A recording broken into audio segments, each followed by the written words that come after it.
Bhagavate Vasudevaya.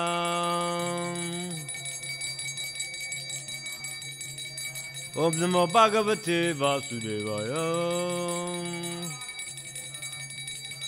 Om Namo Bhagavate Vasudevaya.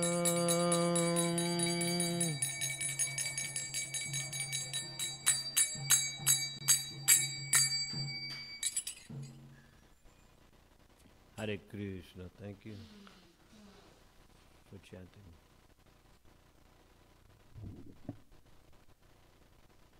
Today we are reading, first of all, thank you all for coming. Today we're reading from the Sri Chaitanya Charitamrita. This is the Adi Leela. The chapter is chapter 11, called The Expansions of Lord Nityananda.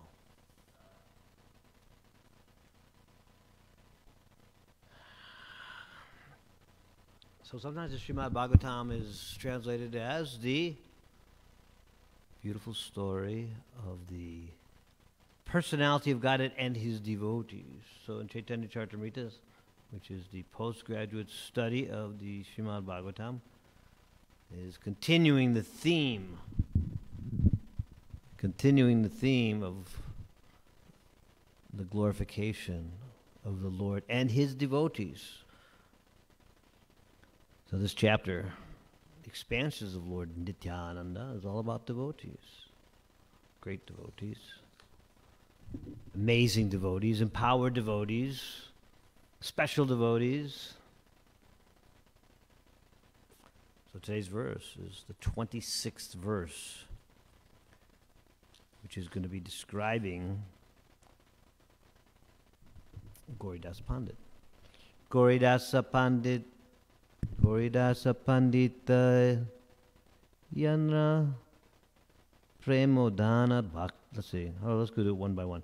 Gauridasa Pandita Yanra Premodanda Bhakti Krishna Prema Dite Nite Dare Mahashakti.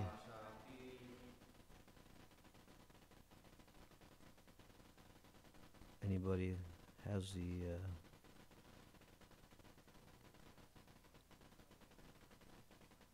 okay, it's one.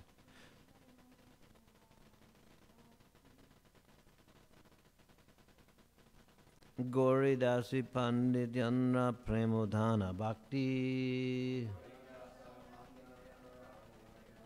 Krishna Prema Dite Nite Dhare Mahashakti Gauridasa Pandita Yanra Premodhana Bhakti Krishna Prema Dite Nite Dhare Mahashakti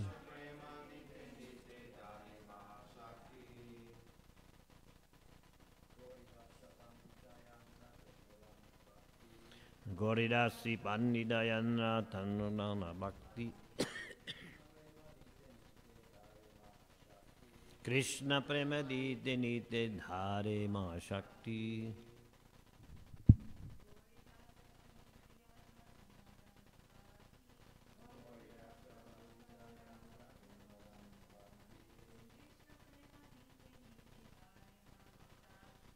Krishna Prema Dite Nitya Dhare Mahashakti Gauridasi Panditrana Premodhana Bhakti Krishna Prema Dite Nitya Dhare Mahashakti. Anyone else? Gauridasa Pandit Gauridas Pandit Yanra whose Prema Udana Bhakti the most elevated in love of Godhead and devotional service. Krishna Prema, love of Krishna, Dite, to deliver, Nite, and to receive, Dare, empowered, Mahashakti, great potency. Translation.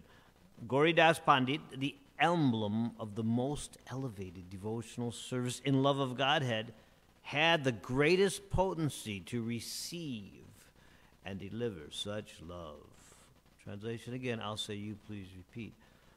Gauridasa Pandit, the emblem of the most elevated devotional service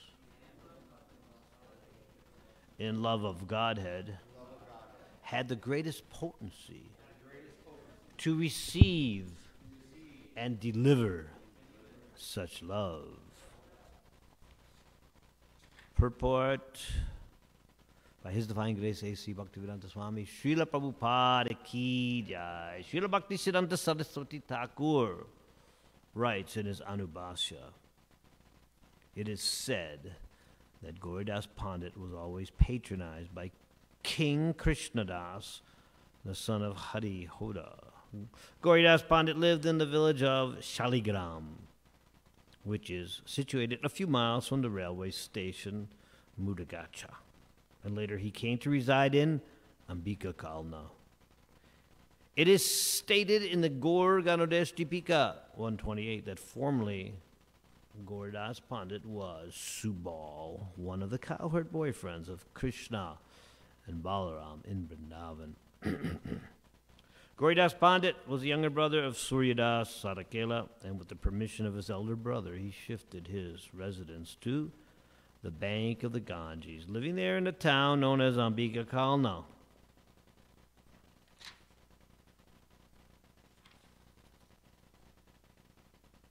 Some of the names of the descendants of Gauridas Pandit are as follows. Sri Nishinga Chaitanya, Krishnadas, Vishnudas, Bada Balaram Das, Govinda, Raghunath, Badhu Gangadas, Oliya, Gangaram, Yadavacharya, Hridaya Chaitanya, Chanda Haladar, Mahesh Pandit, Mukutarai, Batuya, Gangaram, Aulia Chaitanya, Kaliya Krishnadas, Patuya Gopal, Bada Jagannath, Nityananda, Bhavi, Jagadish, Rai Krishnadas, and 22 and a half. This is interesting. We went through 22. I've heard the half before, turning about Lord Chaitanya's intimate disciples. I never knew that there was a 22 and a half, which is Anupurna. The eldest son of Gauridas Pandit was known as Big Balaram. Either he was older or he was bigger than his little Balaram. And the youngest was known as Raghunath. The sons of Raghunath were Mahesh Pandit and Govinda. Gauridas Pandit's daughter was known as Anupurna. So there she is, the half, Anupurna. The village, this is continuing, I believe this is, again, quoting from Srila Bhaktisiddhanta Saraswati Thakur's Anubhashya. The village Ambika Kalna, which is situated just across the river Ganges from Shantipur, is 2 miles east of the Kalna Korta railway station on the Eastern Railway. In Ambika Kalna, there is a temple constructed by the Zamindar of Budwan. In front of the temple, there is a big tamarind tree, and it's said that Gauridas Pandit and Lord Chaitanya Mahaprabhu met underneath this tree. The place where the temple is situated is known as Ambika, and because it is in the area of Kalana, the village is known as Ambika Kalana. It is said that a copy of the Bhagavad Gita written by Sri Chaitanya Mahaprabhu still exists in the temple. Om Jnana Timirandasya Kiranjana Shlakaya Chakshurum Militam Mena Tasmai Shri Gurave Namaha. Shri Chaitanya Manobhishtam Stapitam Yena Bhutale Swayam Rupakaramayam Dadati Swapadantikam.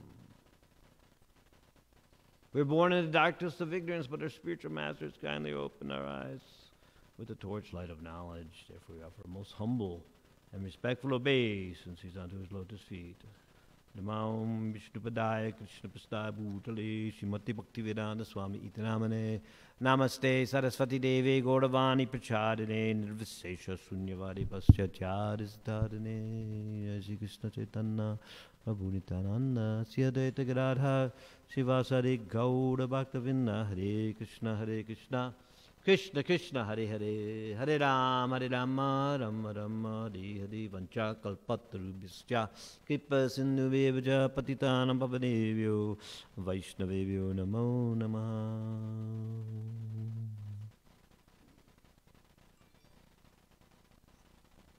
So, we're talking about Gauridas Pandit. Now, one of the key things that is mentioned in this purport, can you hear me, Madhuri? Sometimes online they can't hear me. Okay. One of the most I don't know if that's possible. Special volume control. All right, I'll do the best I can. I'm not known for being quiet, so I'll try to be like. So one of the most important things mentioned in here is that Gauridas Pandit, according to the Gaur Ganodesh Dipika, is that he was Subal, a cowherd boy, in his previous life. Now, if we want to understand Gauridas Pandit, we have to also at least spend a couple of minutes trying to understand Subal. So, actually, these pastimes of Krishna, I remember when the Krishna book first came out, we were so mesmerized by the pastimes of Krishna and the descriptions of Vrindavan and the relationships of Krishna and the cowherd boys. And of course, we were always trying to figure out, according to scripture, we have a Nitya Siddha. We have an eternal relationship with Krishna. So in the early days, we were trying to figure out. So the temple would be decorated, and it still is, decorated with the different rasas, paintings of the different rasas. So when we were practicing our austerities in the Brahmacharya ashram at Old Vrindavan, there was this, and I don't know if it's still around, but there was this painting of Krishna and his cowherd friends. It's from the original Krishna book. It was the original painting. And the cowherd boys are all imitating the animals in the forest. And Krishna's part of them. And it's just, and that description of the carefree life of a Nitya Siddha, right? Nitya Siddha devotee, It's like children, right? Children have a carefree life. Their program is just to play all day, But there's, in between, they're crying and suffering in so many ways, But, so, it's so attractive to know that actually can be an eternal situation. So, in the Brahmacharya ashram, we would be chanting. So there was two famous paintings I remember at Old Vrindavan that I was chanting my japa in front of. And one was this picture of the cowherd boys with Krishna. And I was thinking, yes, this is it. Maybe I'm a cowherd boy in my nitya. And so I would just be chanting and meditating on that. And then right next to that painting was another painting of Rupa and Sanatan Goswami. Completely, I think it's still here, maybe, this big painting of Rupa and Sanatan Goswami in very austere attire, loincloth, with a kamandalu, a water pot, and a japa bag. And so then I would chant in front of them and realize, okay, if I want to get there, I got to do this. It wasn't like so easy. So then that also became like an aspiration. So to meditate on Krishna's friends, it's a very amazing thing. And according to, I think it was Malika, she gave a class on the Cowherd Boys. But this information is there in Nectar of Devotion. It mentions Subal at various places. Now, there's no book that I know of, but maybe there is, which has a biography of Subal and his pastimes. But there are different categories of Cowherd Boys. We're not going to get into all the technical differentiations, but they're basically based on those who are close to Krishna, those who are closer to Krishna, those who are more close to Krishna, and then those who are very, very close and intimate friends of Krishna. So Subal happens to land into the highest intimate. It is actually called Priya Narma Saka, which means the most confidential, intimate friends. So there's a category of friends. He's not alone. There's a few friends that are mentioned there. So you want to hear? Okay, you want to hear who they are? Subal. There's Arjuna, not Arjuna of the Bhagavad Gita, but Arjuna the Cowherd Boy. Gandharva, Vasanta, Ujwala. So, well, I'm not listing all of them. I'm listing the ones that are mentioned in this particular, but Sridham is mentioned right previously in this section of Nectar of Devotion, which I'm referring to. Oh, in this category, I imagine he is, but he's not listed in this particular sentence. So if you know that he is, then I can say confidentially that he is. He is mentioned in the same chapter, in a paragraph above. So, so Subal, who is Subal? What does he look like? So I think there was a class on Gopastami which was describing Subal's pastimes. So Subal's body is described as follows. His complexion is just like molten gold. He's very, very dear to Krishna. He always has a garland around his neck, and he wears yellow clothing. His eyes are just like lotus flower petals, and he is so intelligent that by his talking and his moral instructions, all the other friends take the highest pleasure. One gopi addressed Radharani thus, "My dear Krishangi," which means delicate one. Just see how Subal is whispering your messages into Krishna's ear. How he is delivering the confidential letter of Shamadasi silently into Krishna's hand. How he is delivering the betel nuts prepared by Palika into Krishna's mouth. And how he is decorating Krishna with a garland prepared by Taraka. Did you know, my dear friend, that all these most intimate friends of Krishna are always engaged in his service in this way?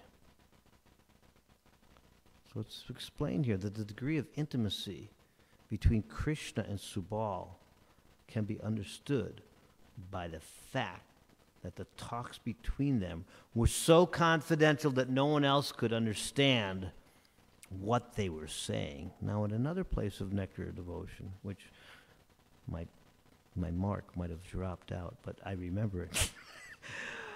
It is explained that, you know what they were talking about? The confidential talks between Subal whispering in Krishna's ear and Krishna whispering into Subal's ear. They were talking about how beautiful the gopis looked. That's what they were talking about. At this age, Krishna took pleasure into the whispering into the ears of his friends, and the subject matter of his talks was the beauty of the gopis. So, there's also a beautiful description of Subal's attachment to Krishna. And I don't know if I have that here, but this is a statement by the gopis noticing Subal's relationship with Krishna. My dear Subal, I know that Krishna is your friend and that you are always in joy, smiling and joking with him. The other day I saw you both standing together. So this is real village talk.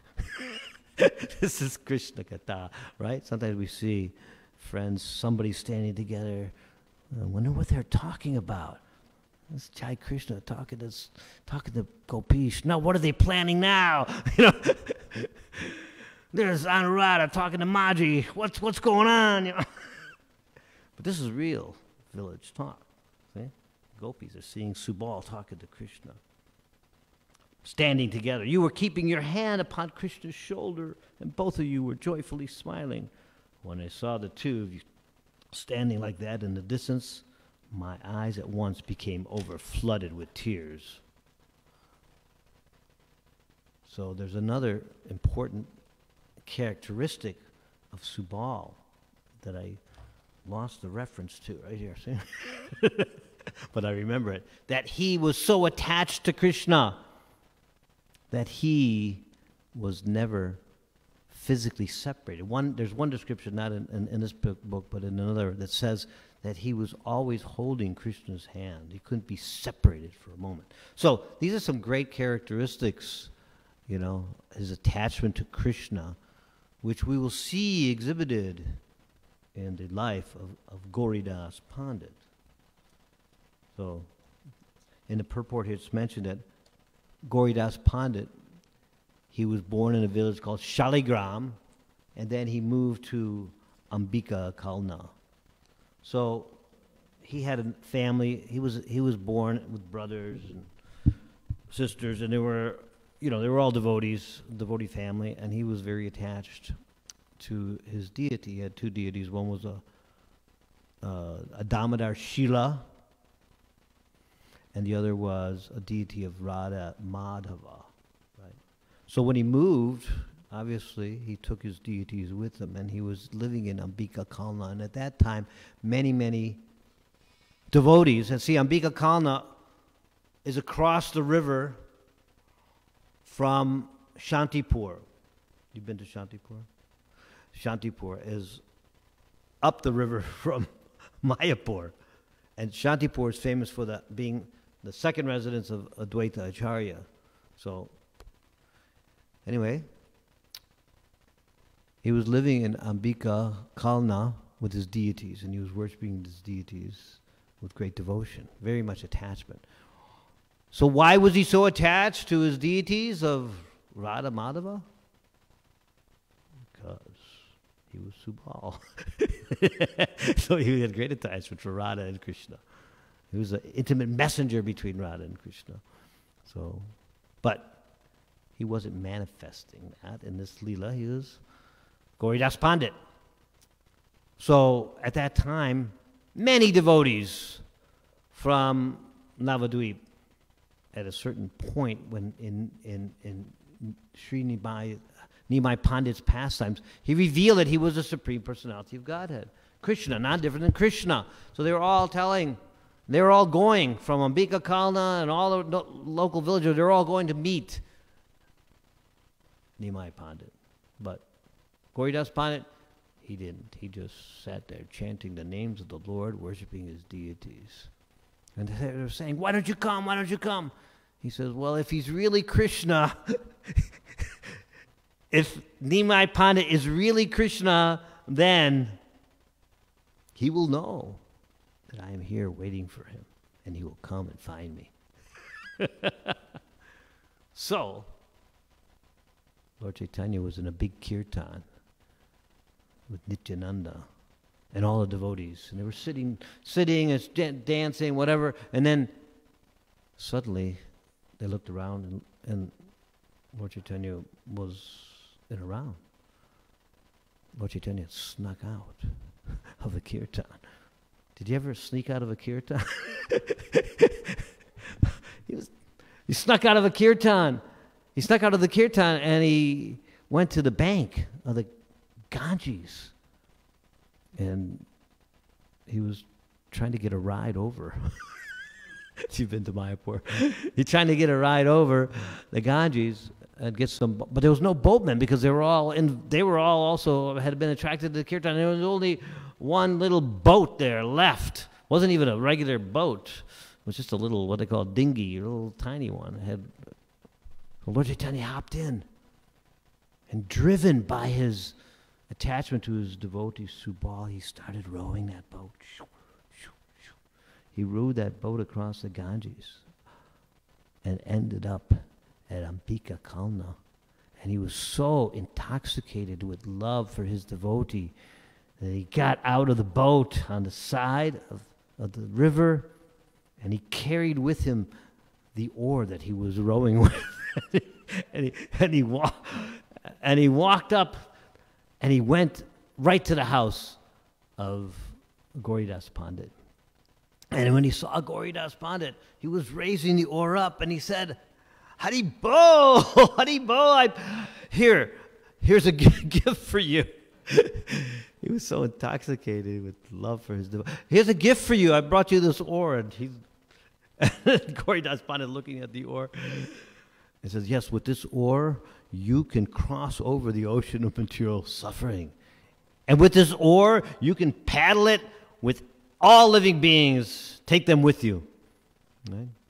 So when you go to this temple, I remember going to this temple with incredible kirtan party with Radhanath Swami and Jayapataka Swami when he was healthy. He was playing these big, the big wampers he used to play, like 2-foot gigantic wampers, and the kirtan. We had the kirtan. And you can go, and that oar is still there. It's in a case, or it's there worshipable. That was so many years ago.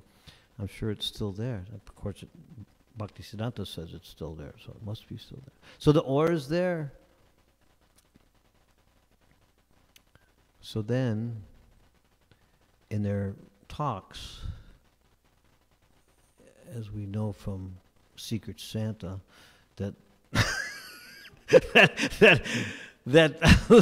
to follow the logic here. Lord Chaitanya gave him a gift, another gift, besides the oar, which wasn't really his plan, but he pulled out another gift.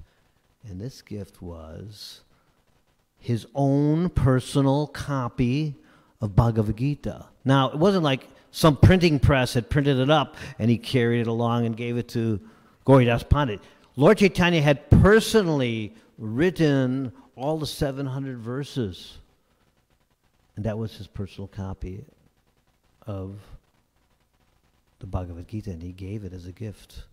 So this is, of course, the loving exchanges between the Lord and his devotees, and the devotees and the devotees, giving gifts. So he gave him a gift of the Bhagavad Gita.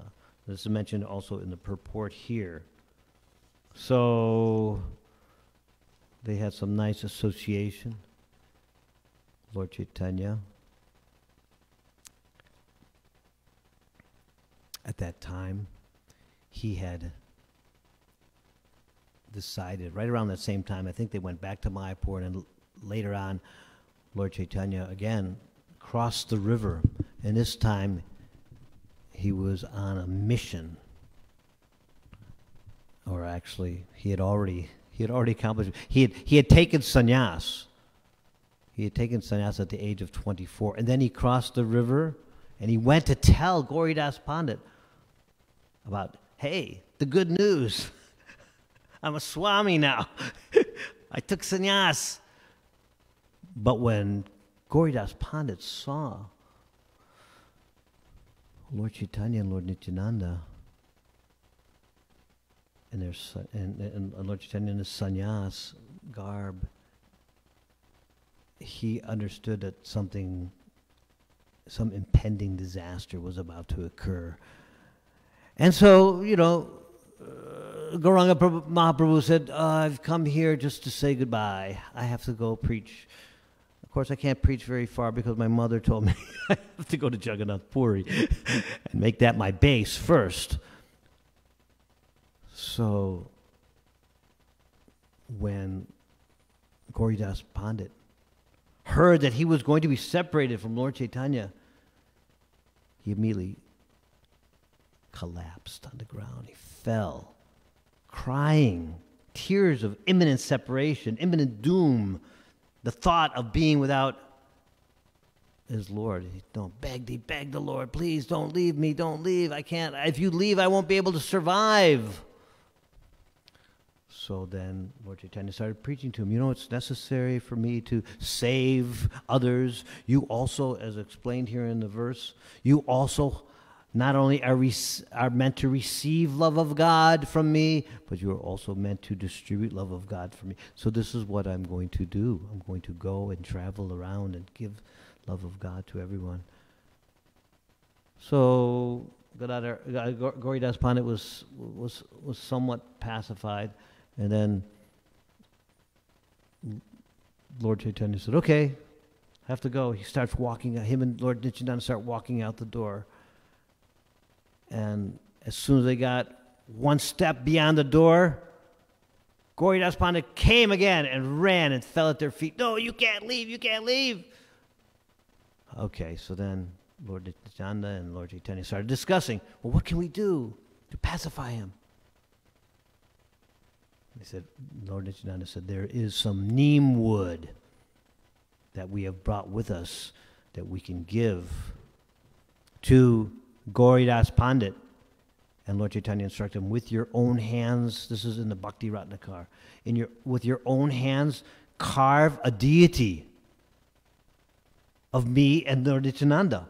And because the deity is non-different, the deity is non-different from us, you will be satisfied.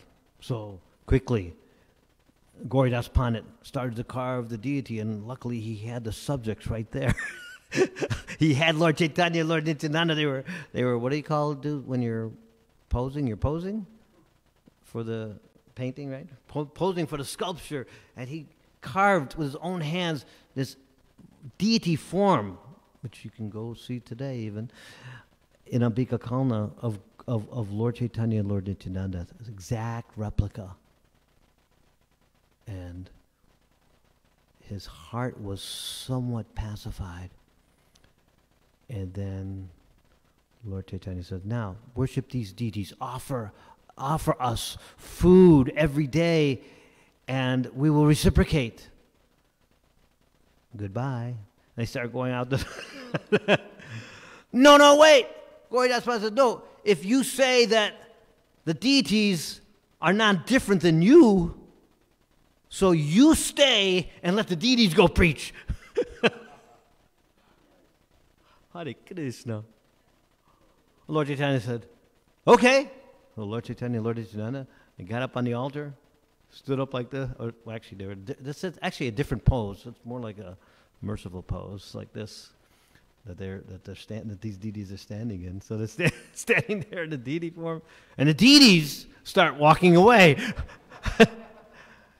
So Gauridas Pandit is looking around. What's going on? He runs after the deities who are actually, he's getting confusing now, and then he said, no, you come back, and you, and this way it went back and forth a few times, and it got so confusing. Gauridas Pandit didn't know who was real or who was unreal. They were actually both real. And so Gauridas said, okay, now, please, all four of you, sit down. I'm going to prepare a nice feast for four of you. So he prepared a very amazing feast. And when Gauridas Pandit cooked, he just didn't cook, a couple of preps. He made like a whole big feast. And actually, it's explained that later on, in his old age, he was still preparing food for Gaura Nitai. And Gaura Nitai, and he had a relationship with Gaura Nitai. The deities were talking to him, and they told him at one time, said he prepared his big feast, and he came in, and he offered it, and he came back to get the remnants, and it was all still there. And Gaura said, so why didn't you eat?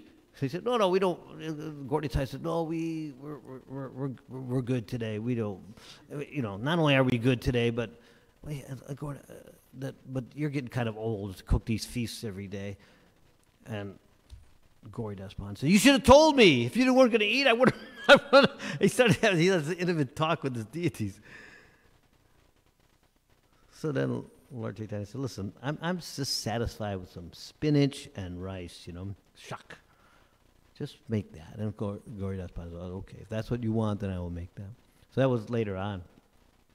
Another time, his relationship with his deities was so intimate. He wasn't a rich devotee, but he had a desire to please the Lord with golden ornaments, and so he went to the market and he was looking at all these ornaments that he couldn't afford, and then he came back, and when he saw the deities,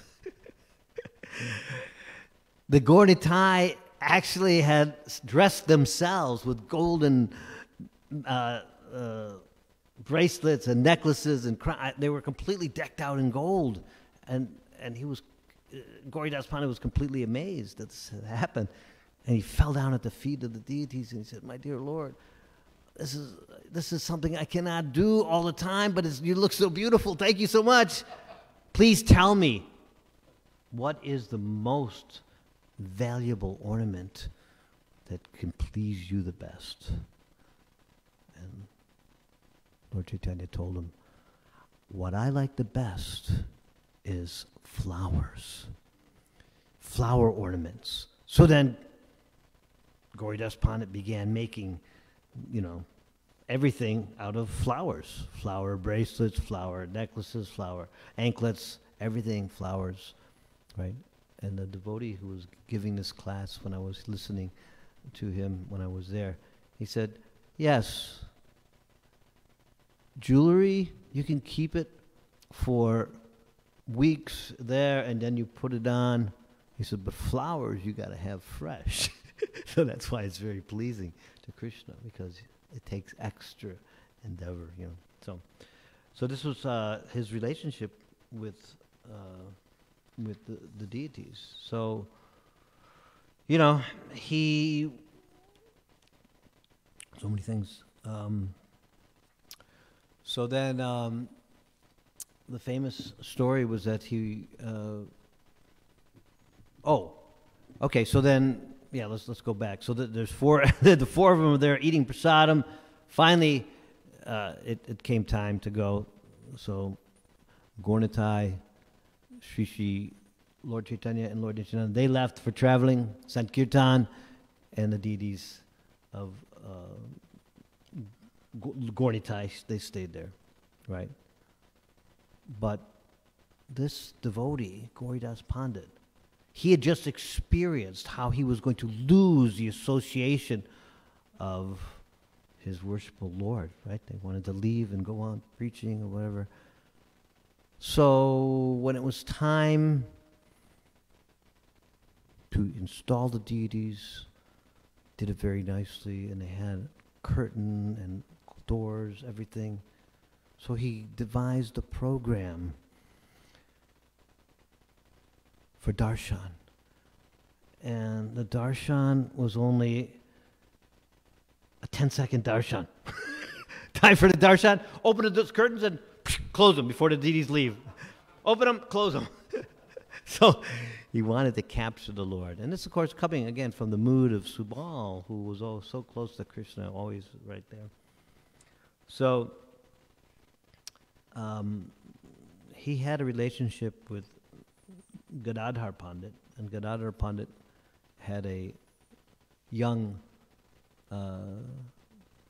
disciple whose name was Sri Dayananda. And then one time Gauri Das Pandit met Gadadhar Pandit, and as pure devotees sometimes do, they say, "How can I serve you? I'm your servant. Whatever you want is yours." So Gadadhar Pandit was saying that to Gauri Das Pandit. So Gauri Das Pandit says, "Yes, if you want to serve me, I want Sri Dayananda." Sri Dayananda was just a boy. I want that boy. So what could he do, Gadadhar Pandit? Knowing that Gauri Das Pandit was a pure devotee, he gave him Sri Dayananda. And he trained Hridayananda to serve him, to serve the deities, and he became his personal servant. And it's explained that one time, after Lord Chaitanya had left the planet, then they wanted to do a festival in commemoration of Lord Chaitanya's appearance. So Gauridas Pandit told Hridayananda, so I want you to stay here and take care of the deities while I go and preach and raise funds and tell people about the festival. So he went. Gauridas Pandit left. Hridayananda was taking care of the deities, and it was week. Another week went by. 2 days before the scheduled festival. There was no invitations sent out or anything. So Hridayananda took it upon himself, thinking, my God, I got to do something. He made all these invitations, sent them out to all the great devotees, invited them to the festival. Then his guru came back. And that was, Gauridas Pandit came back, and he said, so, what's going on? So, well, I sent all the invitations out. He said, who told you to send the invitations out? You nonsense. You're not supposed to, the disciple should not do anything that's not ordered by the spiritual master. Even though, actually, internally he was very happy, externally he was showing displeasure. So get out, get out. So what could Hridayananda do? He went down out of town, or he went toward the Ganges, and he set up a little camp for himself and was there, And then suddenly, there was this big boat that came by, had all the boga that was being donated to Gauridas Pandit for the festival. And so Hridayananda was so afraid to see his guru. He sent a messenger, says, hey, the boat has arrived with all the boga. And Gauridas Pandit was still in the mood of anger toward his disciple. He said, oh, you keep all the boga. You're having a festival? I'm not coming. You do your own festival. So what could he do? He accepted that order and started to prepare his own festival. It was, like about a half mile away, a couple kilometers away from where the deities were. And so he was preparing his own festival just to have, festival means kirtan and prasad, basically. So those were the ingredients that he had. He had all the boga, so he was preparing a big feast, and he brought all the devotees together, and it was starting a kirtan. So the kirtan was going on, and back at Ambika Kalna, where Gauridas Pandit's temple was, he suddenly got a report. The pujari came, the deities are gone! What? The deities are gone! And then he could hear this gigantic kirtan going on. And Gauridas Pandit figured, that's where the deities are. They got away. So he took a stick. And he ran down to the riverbank, and there was this gigantic kirtan going on, and in the middle of the kirtan, before Gauridas Pandit had gone down there, in the middle of the kirtan, these devotees were chanting and dancing. In the midst of this gigantic kirtan, suddenly Lord Chaitanya and Lord Nityananda started dancing right along their sides, and it was just like, you can imagine. There's a beautiful kirtan that took place here at New Vrindavan in 1972 on top of the hill, right? I think Vishnu Jan was leading the kirtan. And it was like Vishnu Jan was the most ecstatic kirtan leader. He was leading kirtan, everyone was ecstatic. Suddenly Prabhupada started leading the kirtan. He took over from Vishnu Jan Swami, and at that moment, the devotees who were in that kirtan, their hair stood on end. They just started jumping out of their bodies, really. because, you know, it was just an added feature. Prabhupada was there already, but when he actually started leading the kirtan. So here the same thing happened with Gaura Nitai. We're in the kirtan. Devotees, you can imagine how ecstatic. In the meantime, they're ecstatically chanting, and then Gaura Das Pandit coming with a stick to chase his deities back home. He's running all over. Go, get back, get back. You know, so the deities are confused. We're doing our thing. We're chanting and dancing. We're happy. You know, we're just making everyone happy. Gaura Das Pandit wants us to go back. Where are we going to go? They start running around. And they see Sri Dayananda. Sri Dayananda, who had organized the festival, and with his devotion had attracted them to come off the altar. So they were wondering, where are we going to go? Where are we going to go? And they jumped into the heart of Sri Dayananda. Right? He jumped into the heart of Sri Dayananda, and they were hidden there for some time to escape the wrath of Gaura Das Pandit. Of course, later on they came out. But when that pastime happened, Sri Dayananda got a new name. What was his name? Hridaya Chaitanya. His new name. He got initiated again. He got a new name. Hridaya Chaitanya. Right? Hridaya, Hrid means like Tene Brahma Hrida in the Bhagavatam. Hrid means heart, right? So where did Lord Brahma get the knowledge? Tene Brahma Hrida ya adikavaye. Right? Bhagavatam explains that Lord Brahma received the knowledge within his heart. So Hrid Dayananda or Hrid Daya Chaitanya. Hrid means heart. So his name is Hrid Chaitanya because Chaitanya is in his heart. So this is the amazing Leela of Gaura Das Pandit and his devotee and his deities.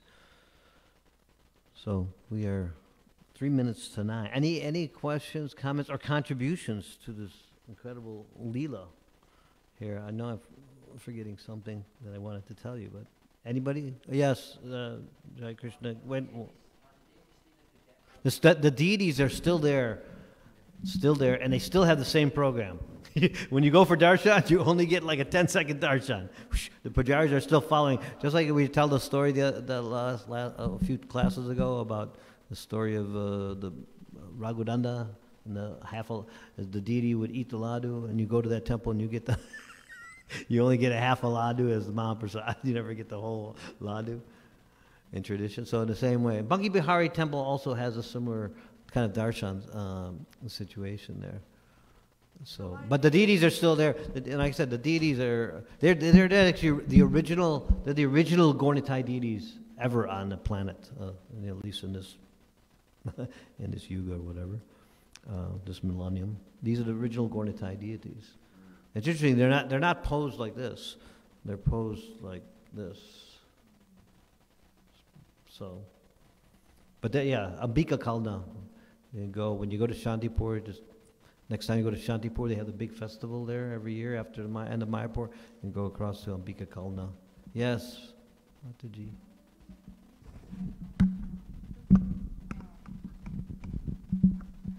Hare Krishna. I don't see the deity pictures online. They're just showing the external of the temple. What's that? Ambika Kalna? Ambika Kalana. No, you can see. They're online too. You can see. Oh, I couldn't find them. And the other question was on Bhagavad Gita. Do we have a That Bhagavad Gita is still there also. So do we have a copy of that as a commentary written by or the same exact print of that Bhagavad Gita somewhere that it is being available? Not that I know of. I know, from what I understand, that they have a paraphernalia that's not open to the public, that's locked up. They have the oars there, and the Bhagavad Gita is there. But who knows if it's the original one? Someone might have put that in a safe somewhere, the one that Lord Chaitanya gave as a gift. Okay. But Lord Chaitanya didn't comment on it. Actually, we know that Lord Chaitanya only wrote how many verses? 8 verses. What are they called? Shikshashtaka. That's the only thing Lord Chaitanya actually wrote. Yeah. So he didn't make his commentary on Bhagavad Gita. But I think if you read and study Shikshashtaka, you'll get everything that you need to know. Hare Krishna. Thank you. Hare Krishna. Anything else? Do you remember why do they do the same thing in Banke Bihari temple? I don't know. I don't know that story. I mean, I'm not remembering that story. Banke Bihari temple, the deities left in the middle of the night or something. I'm not sure. I can't recall it exactly. But maybe you could look it up and tell it in your next class.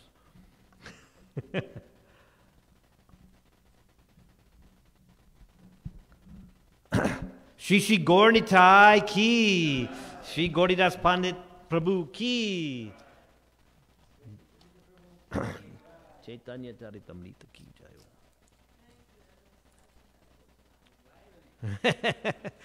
What I lack in knowledge, I make up